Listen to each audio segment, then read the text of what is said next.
میرے اور آپ کے آقا و مولا حضور نبی رحمت صلی اللہ علیہ وآلہ وسلم نے ارشاد فرمایا، جو مجھے ضمانت دے دے جو اس کے دو جبڑوں کے درمیان ہے یعنی زبان، اور جو اس کی دو ٹانگوں کے درمیان ہے اس کی پارسائی کی جگہ، فرمایا میں محمد اس کو جنت کی ضمانت دیتا ہوں۔ انسان کے بہت سارے گناہ ان دو اعضاء کی وجہ سے ہیں۔ زبان غیبت بھی کرتی ہے، زبان جھوٹ بھی بولتی ہے، زبان گلہ اور شکوہ کا رنگ بھی اختیار کرتی ہے، الزام تراشی بھی کرتی ہے، تو بہت سارے جرائم زبان کے ہیں۔ اس لیے ہمیں زبان کی حفاظت کرنے کی تلقین کی گئی۔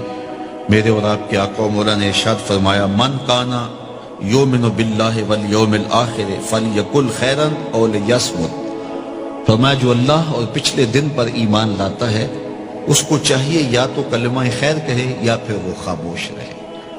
تو زبان کو قابو میں رکھو۔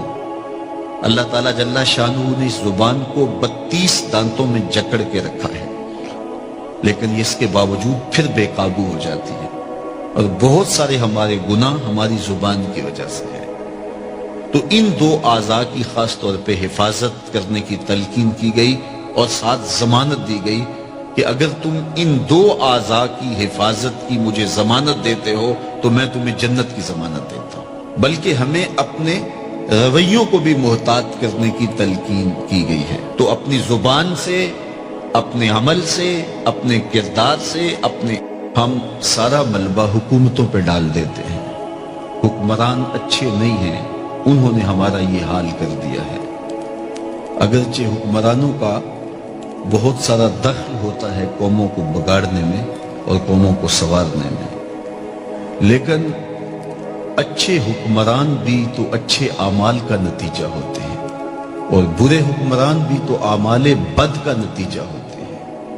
اللہ تعالیٰ جل شانہ نے قرآن مجید میں ایک مقام پہ ارشاد فرمایا، وہ اس بات پہ قادر ہے کہ تمہارے اوپر سے بھی عذاب بھیجے، تمہارے نیچے سے بھی عذاب بھیجے۔ امام قرطبی نے حضرت عبداللہ ابن عباس رضی اللہ تعالی عنہ سے روایت کی ہے کہ اوپر کا عذاب یہ ہے کہ تمہارے حکمران نااہل ہوں، اور نیچے کا عذاب یہ ہے تمہارے ماتحت خائن ہوں۔ تمہارے حکمران نااہل ہوں، تمہاری اولادیں نافرمان ہوں، تو یہ اوپر نیچے کا عذاب ہے۔ تو یہ عذاب کیسے آتا ہے؟ حضور علیہ السلام کا ایک فرمان سنیے۔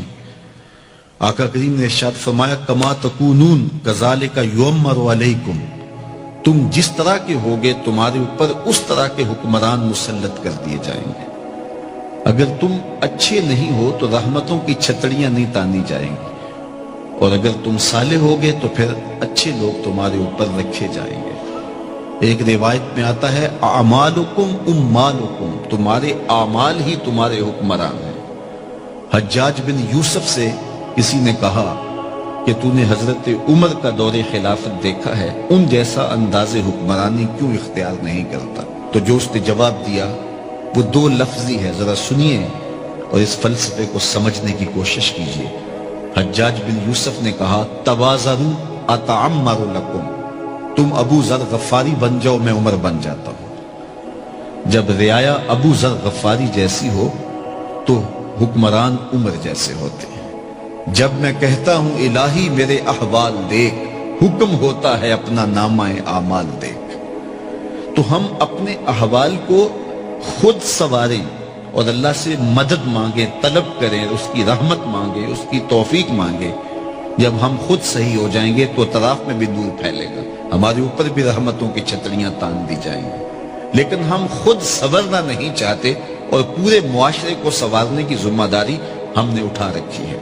اس لیے ہمیں خود اپنے آپ کو سنوارنے کی تلقین کی گئی ہے، اور اس کے لیے ہمیں اپنے ظاہر کی اور اپنے باطن کی اصلاح کی ضرورت ہے۔